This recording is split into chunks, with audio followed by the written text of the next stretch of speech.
بسم الله الرحمن الرحيم إلا تنصروه فقد نصره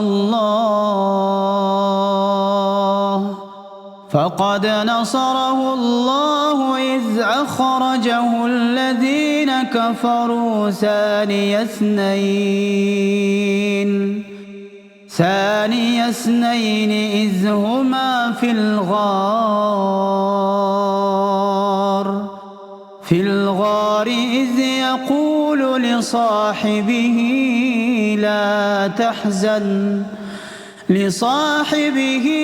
لا تحزن إن